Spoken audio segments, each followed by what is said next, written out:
So she said, so are you Anthony LaPaglia? What she said to me was, I studied your films in high school. Which right away tells you that there's a bit of an age gap between us. I wish you were my therapist. You probably got more info out of celebrities than anyone else. I think we ought to do this every week now. Right. So even for somebody like you who's so well established, it's not that personal because they're too busy? No, it's just the business isn't that way anymore. People don't take the time out. I mean, I personally think everything is shifting. We're in the middle of a big shift. And it's the whole idea of being, I feel this way in acting. I don't know about directing. I can't speak for people in other fields in here. But acting seems to is becoming more irrelevant. Because if you have any kind of profile now, you're an actor or you're a performer. Whether it's like I watch podcasts, I'm like addicted to them. But not because I love them either. I love to hate them. So I get on there and I just will watch 5 hours straight of all these jerks doing podcasts. And it's mainly the guys who are jerks. So you hate watch the them. women seem to be really quite good, and the men are fucking horrible. They're all child boys, and they like just bitching and moaning about their shit. It's like there's no men on there. It's just these fanboy. I don't know what the fuck they are, but it's like they're man children. Yeah, and they're the way this whole YouTube thing has it's just reframed everything, and the way they see themselves is really fantastic to me because they see themselves as genuine. I was listening to this one guy today. I don't know, maybe he's 30 or something, 31, and he's talking about he just starred in a movie, and I'm thinking, that's interesting. Yeah, I went from podcast to starring in a movie. That's cool. And he's got I don't know, a little tiny bit in a. No, it wasn't that. The other guy had a tiny bit in a movie. This guy just did his own long form little spoofy movie, but he was talking about it the way you would talk about it if you're like an actor who had 30 years of straps on him. And I just thought, wow, they really see themselves that way. Good. I know I don't want to get in the way of that. But to me, that's a whole other business. I know they work hard. I know that it's not easy to become relevant in podcasts or on YouTube in particular. You have to work. So I don't, whatever success they want to have, it's great. But I know that they don't see it. And if they don't see it, I think the business is not seeing it either. But they're not in that many roles, are they? What is an influence? Maybe it's just the ones I'm watching. I don't know. Huh. But because maybe they get gigs of some kind, but I can't see them replacing. No. Tried and true actors. See, I get sucked in because they're talking about, I was starring in this thing, and and I think, and they're talking about it like it's a big legit movie. And I realized when they're partway through the conversation, they're talking about the sketch they just did. Oh, right. But to them, that's like a full-blown production. And it is. It's not easy work. It doesn't matter how bad it is or how kind of amateur it is. It takes what it takes to shoot it. So. Okay, I'm cracking up, though, that you actually hate watch podcasts for hours. I do. Because it gives you pleasure to hate it. No, because I see some good stuff as well. Oh, you do? Yeah, of course. What's the good stuff? I love Mr. Beast. I like him. Not the content so much. It's a bit young for me. But I like what he does with it. I just watched a couple of episodes where he flew around the world and literally flew around the world. And he was going to give surgery to 1,000 people that needed ear surgery so they could hear. And literally flew around the world and did 1,000 people. They took them to these very different clinics in the different countries.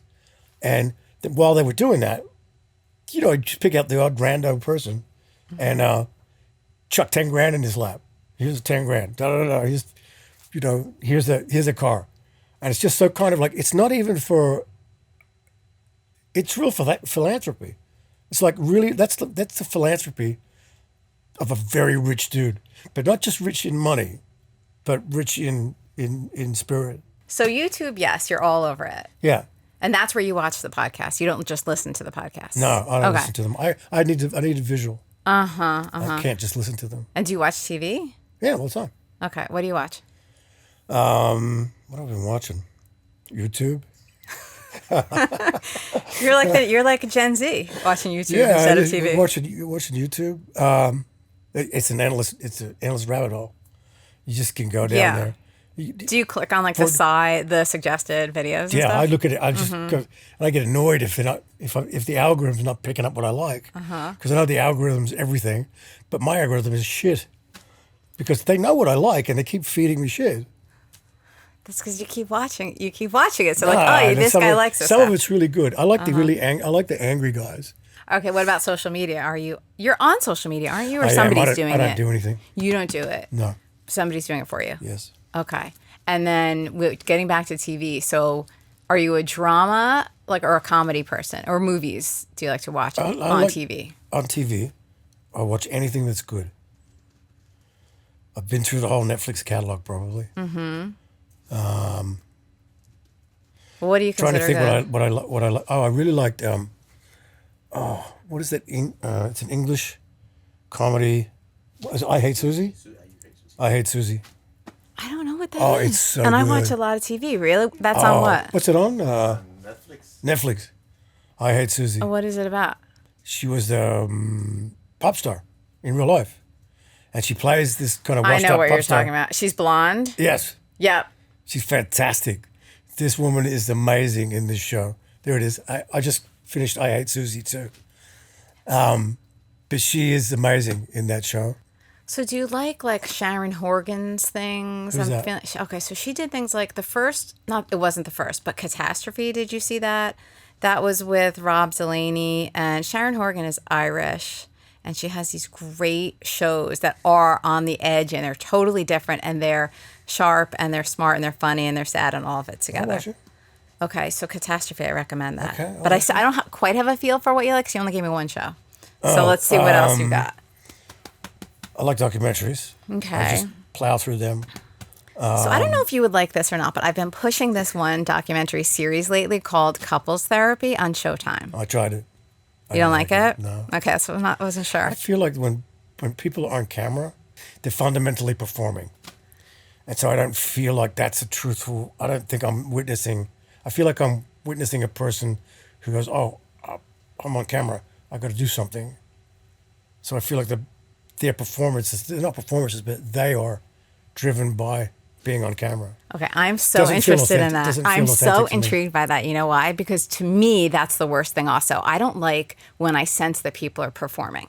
So if I'll listen to a podcast and there will be a guest and I can tell that they're performing, Right. I'll be so turned off. Yeah. I don't like performing. And that's why sometimes I'll tell people if they're coming on my show, like, this is not about performing. You don't have to entertain anyone. Just hang out with me. That's it. Just like be yourself.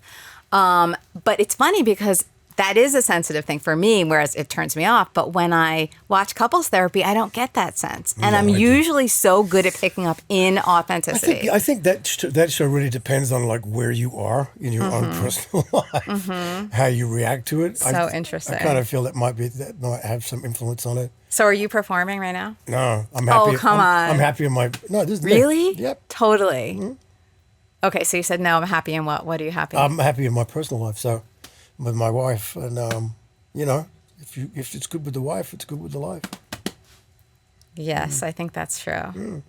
So is this always how it's been with you and your wife? Yeah, pretty much. Well, we've been together 8 years, so like, of course, there's a few valleys in those hills. Yeah. But I'd say overall, it's pretty good. So you have a good dynamic between the two of you? She gets you? Yeah, and I get her, because she's a little nutty. She's a little nutty, in a great way. How did you meet? We met.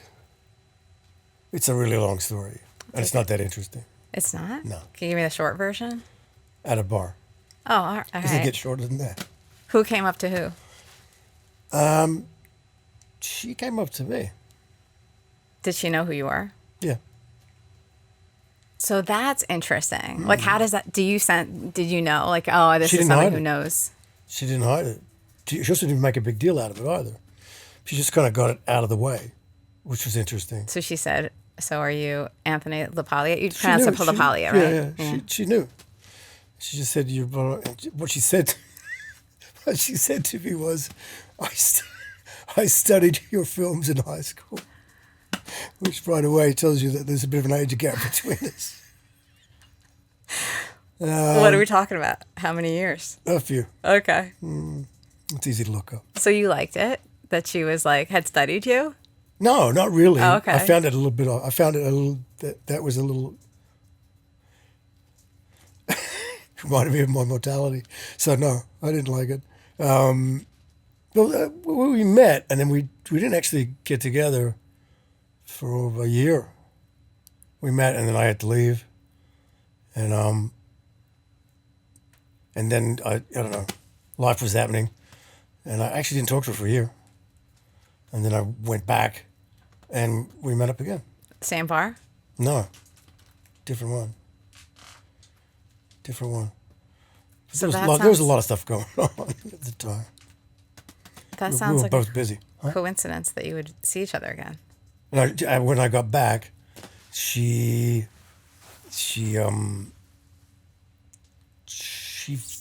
found out I was in town working, and she had my cell phone number, and she sent me a text. I had no idea who it was, so I text back. And if I get like a random text, like be a bit rough with it. Like, who the fuck is this kind of thing? Because I don't really give out my number much.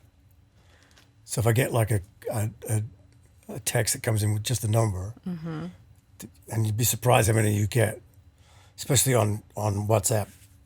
Yeah, I just ignore them and delete them. Oh no! Sometimes I engage just because of pure interest. Because I know the whole spiel. The whole spiel. It's like this whole thing that happens. It's some woman who's like a professional Asian woman who's when I say professional, I mean she's got a profession, like she's in medical school, according to them, in medical school or blah blah blah blah or whatever. And they have this whole spiel that they put down, one after the other, exactly the same. On WhatsApp. Just random Asian women. How do so many people have your WhatsApp number in that way? have no That it's the idea. same thing. You I must have have got no- put on a list of some kind. Yeah, for sure. Mm-hmm. For sure. Well, the whole thing is that these things, we basically gave up any privacy that we wanted. And even with this thing off, I sound like a conspiracy theorist, but it's true. Yeah, no, it is true. Even with this off, they can track you down. There's nothing you could do now. And I have a pretty small footprint. Like, I try to actively not be present on the net or on the web. But every time I buy something on Amazon, or my information's all there. They know. And the hackers it's so easy for them. None of these systems are secure. So do you feel like life was better the way it used to be before all the technology? No, You don't. no. So you wouldn't trade it. I wouldn't look. I have the luxury of retrospect, and it is a luxury.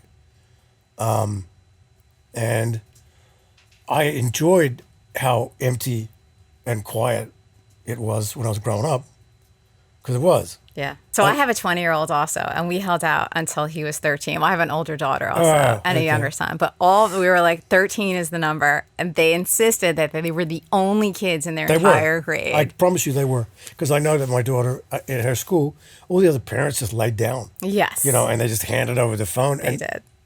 Your life, when they get that phone, your life changes. Not just their life. Your life changes. But all she knows is growing up around computers and online. Yeah. That's her social community. And it's no different than my social community, other than they're stuck together like that with the phone, It's a different deal. Plus, she was in the middle of the whole COVID thing, right? Was she what was she doing in the last few years? She just went to, she did her first year at college last year. COVID. She's local? She was at home She was at here home. in LA. Okay. Yeah, they stopped school. She's probably with her mother for a bit, and then she was with me. So for the listener who's not actually watching us, Nick is I have a pillow Nicolas of Nick. Cage. Pillow of Nick Cave. Yeah, there's a pillow here at Soundbox So I LA have- Studios, I have and it's Nick- Nicolas Cage. I have Nick on my lap. It's literally his picture. Yeah. In like, what do you call these things? Sequins or something? Yeah, these are sequins. Right. That's actually pretty nice. It's pretty cool, right? Pretty loud, yeah. In fact, we were just talking about his cousin, Talia Shire. No, not his cousin, his aunt. Oh yeah, Rocky. Because she's been on the show a couple of times. Yeah. And we did a little update recently at her house, and they have an interesting family. Nick Cage, Talia Shire, Francis Ford Coppola, Very Sophia talented. It's a very- Coppola. there's a very- Oh and, my God. And what's his name? Jason Schwartzman, her son. Jason Schwartzman. He's great. Mm-hmm. I like him a lot. Yeah, they have definitely the dynasty of creative talent. Yeah. So who do you hang out with here? Who are your friends? Like entertainment people? So or you pointed to Jorge. Jorge is my buddy. Yeah. And you do road biking. Is that what it's called? Used to, yeah. Okay. Used to do motorcycle track. Okay. Used to do track days. All right. Go And race motorbikes around the track. what else do you do?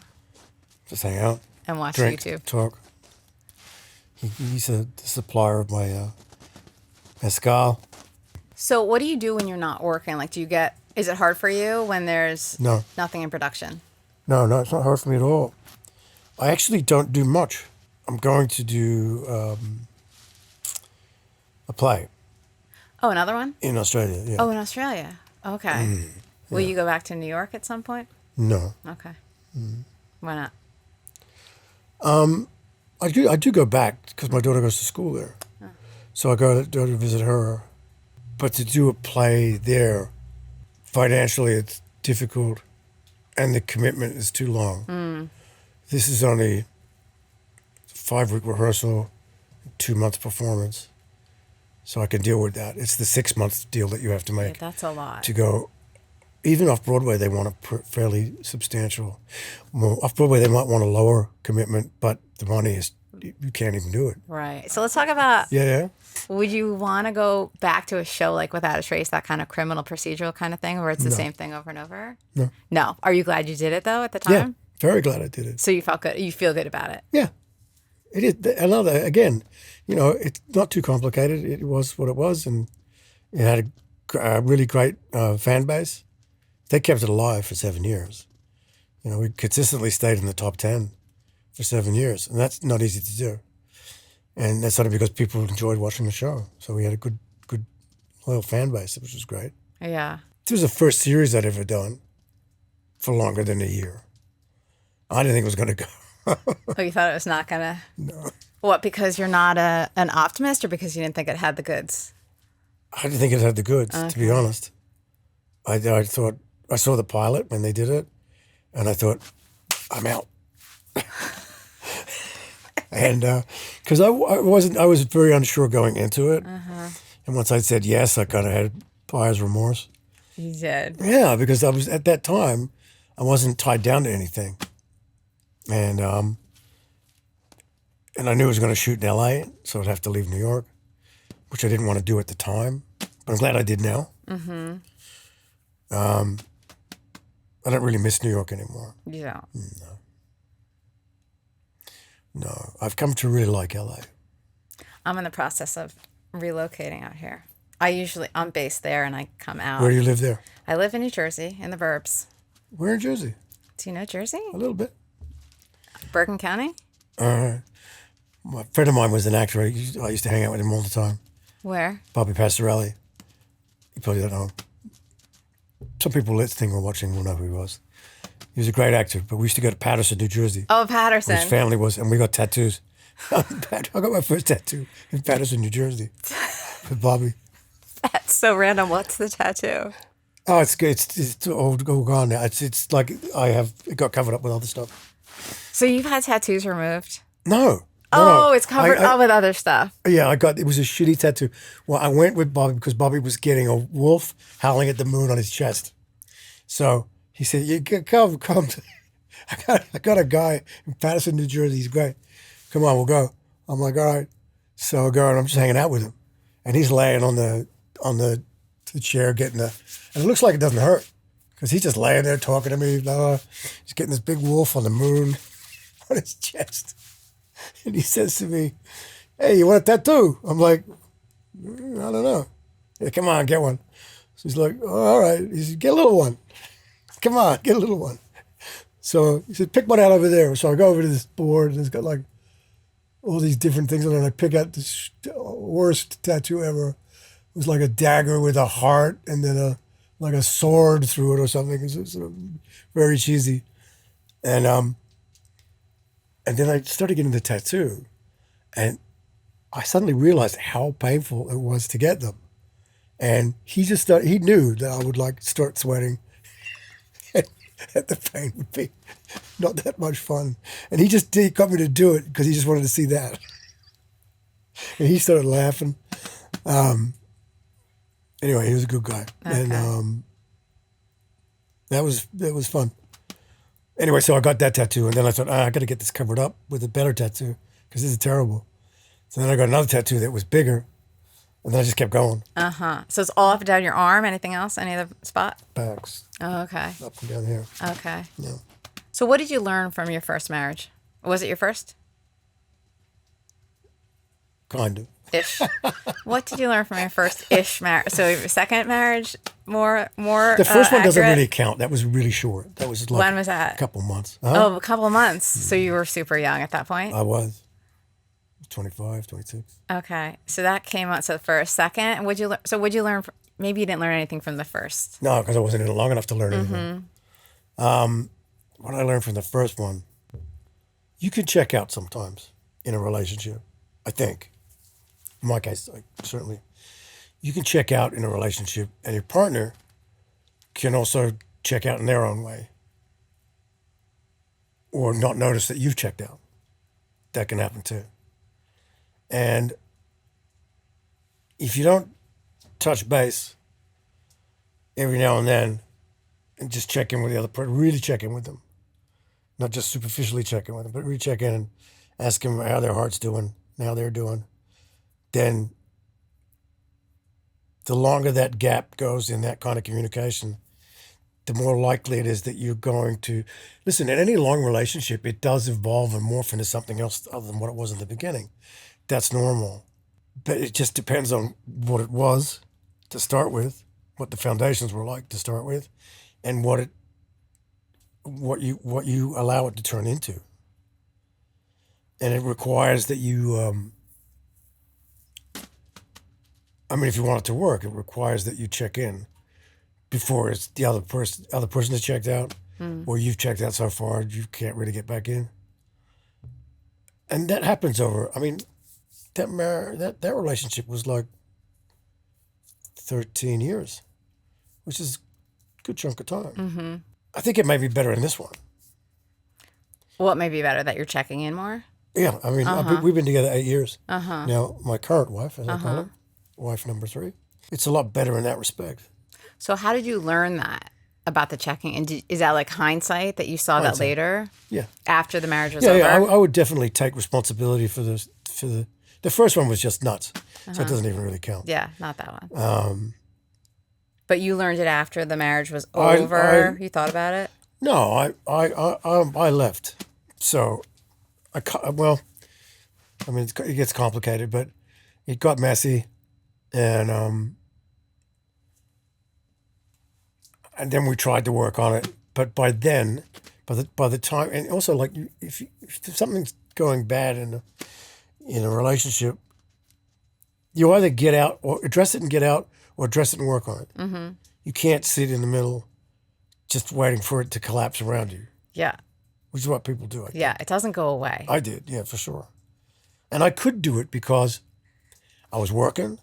I was working really long hours at work. I'd work, 13 hours a day, and I could easily check out. So when you were working at what at that point? On what? I was during that marriage. I was doing Without a Trace. Mm-hmm. Yeah, that's a lot of. So I'm doing Death of a Salesman. It was just weird that I didn't tell you. Yeah. Okay, Death of a Doing Death of Salesman. a Salesman, and with a director named Neil Armfield, who's one of the best directors I've ever worked with. I've worked with him before. Okay. He's probably one of the best theatre directors in Australia. And I always wanted to do, because I did View from the Bridge on Broadway, and I was really lucky I got to work with Arthur. And I'd always wanted to do this play, and I was waiting until I got old enough. And the good news and the bad news is I got old enough. So that's what I've been watching a lot the last week or so. There's 3 different productions that are on film. It's probably 4, but I've been watching 3 of them. Just to see where, if I can add to it, not make it its own thing. It's pretty daunting. I haven't been on stage for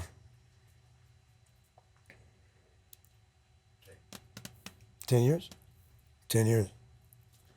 So what's scary about that? Not scary. I put a word in your mouth when I said scary, but what's daunting about it? No, you're right. I mean, it's scary. Okay. It's right. I mean, it's.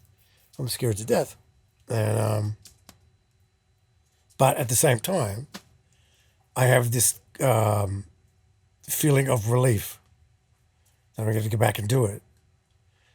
I started to explain. I'm scared to death of doing it, but that lets me know that it's something worth doing. Yes. Because if I wasn't scared of it, then it wasn't worth doing. Absolutely. I feel like fear is often a sign It's not that fear. you're doing.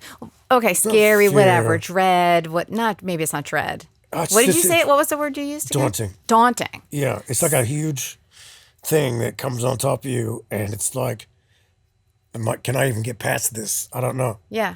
And I haven't been confronted with that for a long time. So you're alive and you're doing something relevant again to you. Something, you're taking something on. It's a challenge. Yeah. And that's a good thing. So those are good feelings.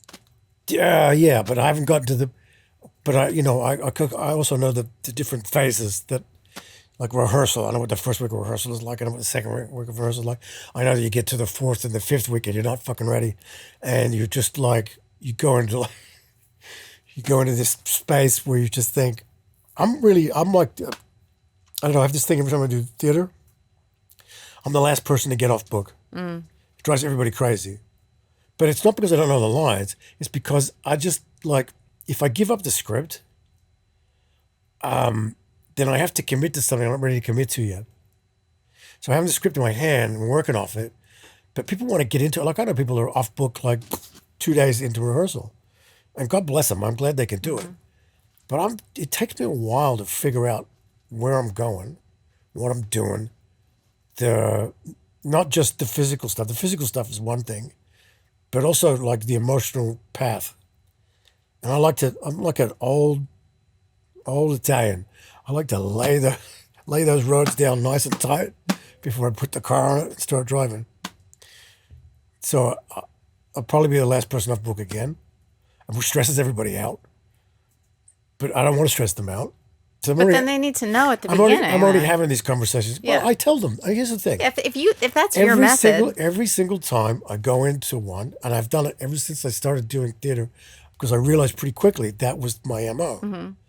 And I would say to the director and everyone, listen, I'm probably going to be the last one off book, and it's going to be a bit frustrating. And they go, yeah, it's okay. They don't realize how long I'm going to.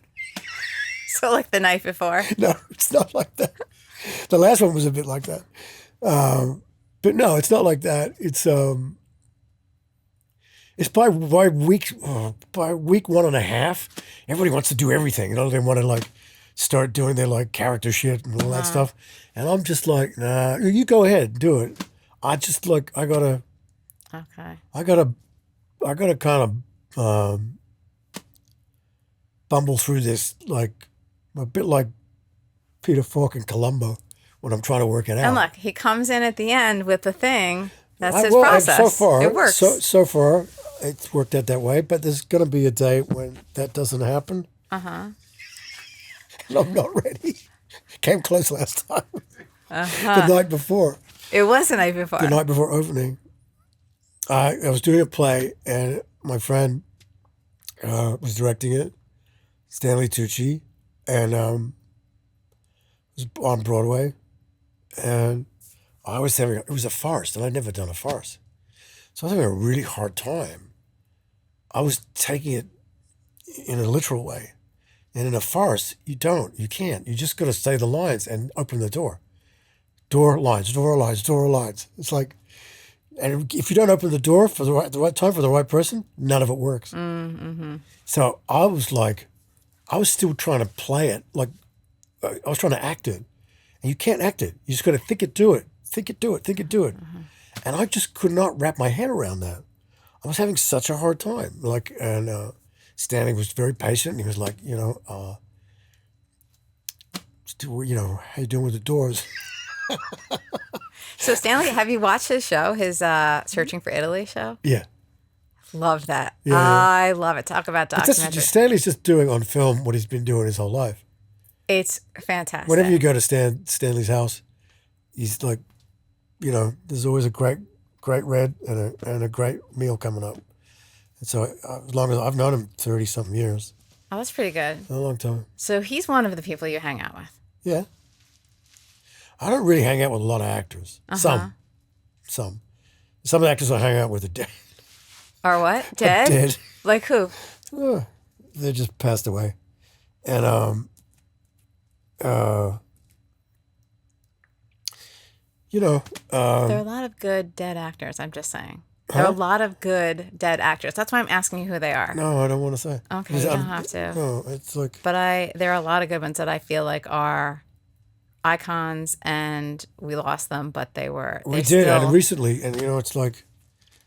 But they still live on with us because we think about them. They impacted us. Yeah, I do think about some of the people who are gone. Listen, some of the people who are gone from my life are living. Just... Well, okay, you have to tell me about that. But who they are we may as well talking be about? dead to me anyway. A friend? I'm not going to say... You don't have to say names, but tell me the story. Yeah, I mean, the people that I hung out with 20... Here's what's interesting about when you break up in when your marriage breaks up. Okay, so we are bringing it back to the marriage because you did an interesting segue where you flipped from marriage but I'm to turning right back into it. Death of a salesman. There's this interesting thing that happens. Don't think I missed that. I know you didn't. Nick didn't miss it either. So when your relationship or marriage ends, then you don't realize the division of everything. It's not just property and labor. It's your friends also. So my situation became kind of interesting because definitely I guess if you have to have a black hat and a white hat, I'll definitely the black hat. In that I left the marriage after considerable time in it, and her like the male friends that I had. They weren't allowed to hang out with me because their wives were like, "You're not hanging out with him. He's dating a much younger woman," and they didn't like that. And so it wasn't that they were friends with her, the wives. some of them were not. Oh, okay. And some, But they just didn't like the age difference. But they took a position. Right, because they didn't want it to rub off on their husbands. Everybody feels like, for anybody listening that's going through this, that like is a friend to someone who's going through it, you don't have to take a position. Mm-hmm. You can be friends with both people if you want. It's up to you. But I just feel the people that took a position, yeah, it was okay. They had to do. Were you surprised at who took a position? Yes. Yeah.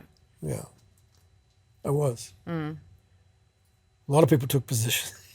There was a lot of positioning on this, but in another sense, I also understand that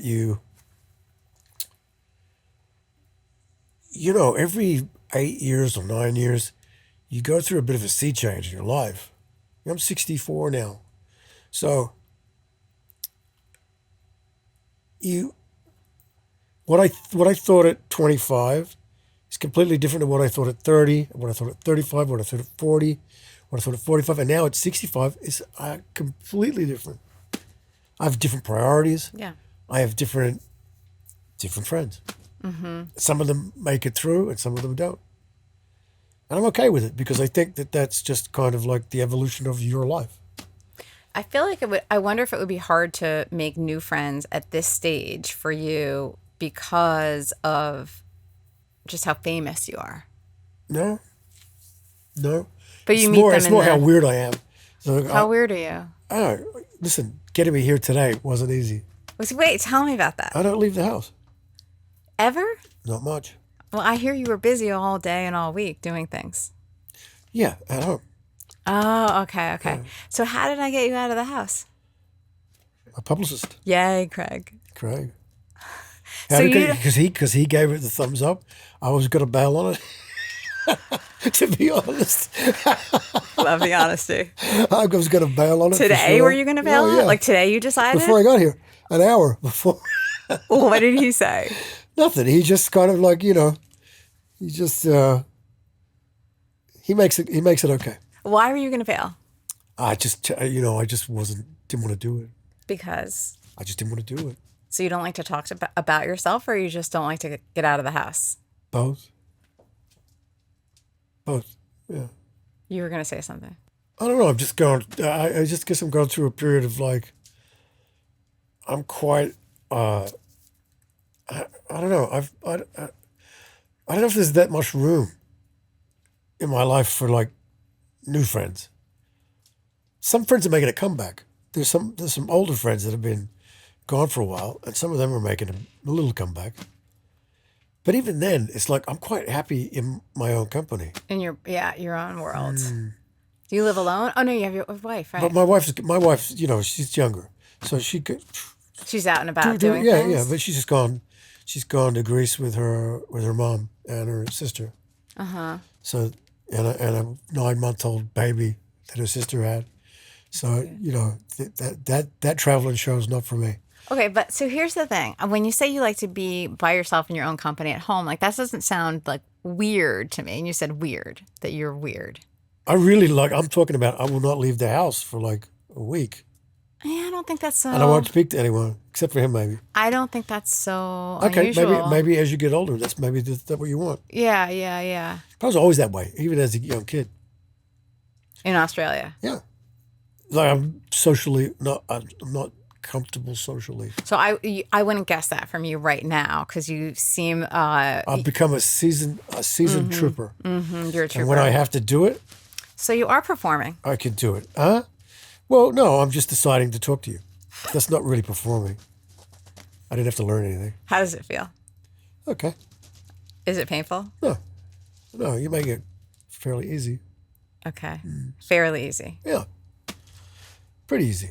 So you don't talk to people on the phone or anything like that? No, I never talk to You're anyone on just the phone. ever. My daughter, I talk to her on the phone. Okay. That's it. I text. If you want to talk to me, you have to text me. If you have a texting podcast, I could do that. Great. Got to do some texting. Yeah, we have to do a texting, special texting thing. I love a bit of texting. My favorite thing. Are you good at typing the letters in without messing them up? Uh-huh. Do you read your text before you send them to make sure they don't look or sound weird? No. Do people ever come back and say, "What are you talking about?" Yep, all the time. I like the randomness of that. So how do you keep your friends if you never go out and you will only text? What's the trick? Why do people stick with you? Well, I text them on the phone. I have some pretty good texting friendships. Mm-hmm. And I've got a friend that I've worked with recently, the DP. He's back in town, and we've been texting each other for days. We'll get together soon. Are you an emotional person? Can be. Are you? Yeah, I can be. It depends. What's your background? Meaning what specifically? What's your family heritage? Oh, so my dad's side is European Jewish. Uh-huh. I feel Italian. What generation? Like when did they come here? Yeah. They came. My dad's grandmother came through Ellis Island. Also, way back. Yeah, I do know the year, but I forget. Like 19? Well, I can tell you this. My grandfather was 1915? born in 1900, and he had a lot of brothers and sisters, and He was born where? here in New York. Born in 1900? Born in 1900. Oh, so they came even earlier than that. Yeah. Oh, okay. So they came over. She had a lot of Have you kids. been to Ellis Island? Yeah.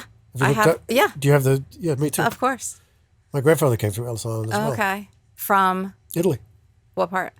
Calabria. Pavolino. Yeah. See, so I feel Italian like in my bones. You look Italian. I know, and I feel it. Yeah, so I right. have the story in my head where there's got to be somebody who had an affair with somebody somewhere. Because Have you had your DNA done? I did. This is why I know that 50% or like 51% for my dad, European Jewish. He's 100%. Yeah, and I'm like 28% Jewish. Okay, so then my mom's side I didn't is Irish and British, Norwegian. Yeah. So it's an interesting mix. Mine's just very Italian, and then there's a big chunk of Jewish. Is it Ashkenazi or? Ashkenazi Jew? Yeah, Yeah. So from where do you know? I'm not entirely sure. So that's me too. Yeah. That's from like the so there's Sephardic Jews are from Spain generally. Yeah. So but Ashkenazi is more like Germany and Yeah, Italy too. It France. wasn't Germany. It was closer to Italy. But listen, they were all like raping and plundering, like all Exactly. through the, Right. through the golden age of Greece and Right. the Roman Empire. Right. It's like who knows where you came from? It goes Yeah. back just so far. But I can tell you when I step foot on the soil of Italy, I'm like, this is home, and these are my people. Me too. I still do. I was It's just there. visceral. I was just there Where? in Bavellino. Okay. Yeah, I loved it. I'd never been before. Yeah. But not to Bavellino. So do you spend time there a lot, like with family, or do you just visit? I was actually working there. Oh, working. Yeah, and but I would like to go back because I went back to the village where my father grew up. The whole town came out in force to meet me. That is so cool. It was great. That's amazing. And Italians Great. come out with the and passion. they and the- remembered, some of them. There's a couple of older women that remember my dad, but he left there when he was like 15. Yeah, 15, 16. So your dad is the one who moved the family over here. He didn't move. No, his family moved here without him. His mother died when he was really young, like 5, and then his 2 brothers and sister moved, and he didn't. And he went to visit them, and then he got my mother pregnant, and so. And your mother's not Italian, though? No, she's Dutch. So where did they meet? Where was this? Just somewhere she was like passing through Italy or something, or she lived there? No, they met in Australia. Oh, okay. So he was traveling to Australia? Right, because you have an Italian family, but they met in Australia, which is why you were raised in Australia. That's right. It's interesting. But it's just that's the only reason my father stayed. Because back in that time, if you knock someone up, you had to marry them. So how did that impact you, do you think? That's how you got your start? I think what happens after is more impactful. I think I think it like changed the course of my father's life, and not in a good way. And it changed the course of my mother's life, and not in a good way. And I think that they would have been both better off with different people. I think they thought it too. And although they managed to stay together for a long time. They did. Oh yeah, they just plugged it out. Look, that was that generation. Right. You just slugged it out. You So didn't go, I don't like this. I'm going to leave now. Right. You None of slug it. that. You slugged it out, and they slugged it out until my father dropped dead. So I think that. Yeah, I think that their circumstance which was their circumstance. Sometimes, look, we're in such a kind of culture right now where everything has to be like, I'm not even going to say the word because I'm so sick of hearing it, the W word. And everybody's supposed to be so on board and all together and include, and get the right phraseology and address everybody in the right, in the right terms. I don't care about any of that stuff. And I think back then, you didn't have all that information.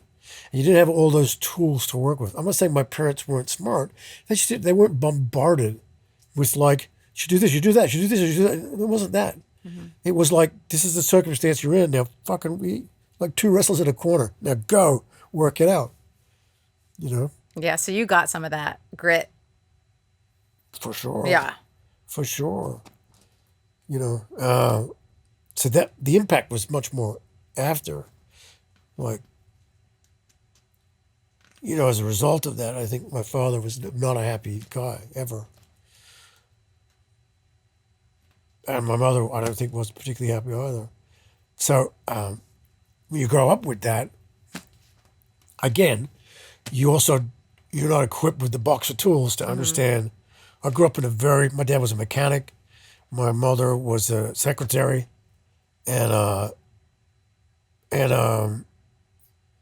they had that box of tools. So they didn't have access to information, to help groups, to therapy, to none of that stuff. So they stumbled through this stuff the best they could, which in a way, it opened me up to this. I got to build on top of that. By the time I grew up, by the time I was 30, I put myself in therapy because I understood that, like, wasn't all working there. Still not all working there. But I understood that there was stuff that I needed to deal with so that I didn't dish it out on other people. And you still do, you know, like, Yeah. I don't think you ever really solve the puzzle that is you, Yeah. ever. So, and sometimes it's not a hard puzzle. You just not too bright. You can't work yourself out. But because of that experience and me going through that experience with them, it got me to a point where I went, well, I don't have to do it that way. I'm now exposed to other things, like, you know, a therapist in New York. Fantastic. And I still go. Excellent. Yeah. I still go. I still go for a tune-up. That's good. Yeah. So when you right, so you can identify. So now you've already thought about this, about how growing up like that with your parents not necessarily that happy Right. impacted you. Yeah. It actually helped me, I think. It helped me make decisions about, even if it was negative on their side, it showed me what I didn't want. And that's just as important as knowing what you do want. Right. Because you could have repeated what they. A lot of people do. Right. So it is that you almost have that. But I think that it was to such a kind of energy and to a degree that I realized at some point, even though my toolbox wasn't, I didn't have all the tools to deal with a lot of emotional stuff, but I knew that I was missing some, and that the tools were out there if I wanted to go out there and get them. And that's something they didn't have. They didn't even have that access to that. Yeah, they didn't have that advantage. No. You got in a marriage that wasn't great. Tough luck. You Catholic, you work it out. Yeah. You know, that's what they grew up in. So, you know, they you know, and I brought my baggage into Right. my Of course. stuff. But see, that's what goes on in that couples therapy doc I'm telling you about. I It's tried like to watch it. what happens is. But I feel like it's not happening enough. No, I get, but here's what the therapist finds is she finds the things from their childhood that are playing out in their relationships today, Right. which is fascinating because that's exactly what happens. Yeah. And if you don't realize that it's your childhood stuff that's having an impact here, 'cause it's you hard don't- to get past it. Although it's hard for me to believe, it's hard for me to kind of, isn't it weird? Even though I went through it, I have less empathy for somebody who's 35 and not getting it in this day and age, because I draw the comparison to what you have available to you now. And the fact that you don't take advantage of that, like even me growing up, I didn't have advantage to all the tools that are there now. You think going to therapy in my 30s was like, people thought it was okay? No. It was still something that was like, there's something Questionable. wrong with you. Yeah, You know? but not today so much. No. Thankfully. Now everybody's lining up to go. Right, exactly. You almost have that. But I think that it was to such a kind of energy and to a degree that I realized at some point, even though my toolbox wasn't, I didn't have all the tools to deal with a lot of emotional stuff, but I knew that I was missing some, and that the tools were out there if I wanted to go out there and get them. And that's something they didn't have. They didn't even have that access to that. Yeah, they didn't have that advantage. No. Mm-hmm. You got in a marriage that wasn't great. Tough luck. You Catholic, you work it out. Yeah. You know, that's what they grew up in. So and I brought my baggage into Right. my Of course. stuff. But see, that's what goes on in that couples therapy doc I'm telling you about. I It's tried like to watch it. what happens is. But I feel like it's not happening enough. No, I get. But here's what the therapist finds: is she finds the things from their childhood that are playing out in their relationships today, Right. which is fascinating because that's exactly what happens. Yeah. And if you don't realize that it's your childhood stuff that's having an impact here, it's hard to get past it. Although it's hard for me to believe. It's hard for me to kind of. It's weird. Even though I went through it, I have less empathy for somebody who's 35 and not getting it in this day and age, because I draw the comparison to what you have available to you now, and the fact that you don't take advantage of that. Like even me growing up, I didn't have advantage to all the tools that are there now. You think going to therapy in my 30s was like people thought it was okay? No. It was still something that was like, there's something wrong with you. Yeah. You know? But not today so much. No. Thankfully. Now everybody's lining up to go. Right, exactly.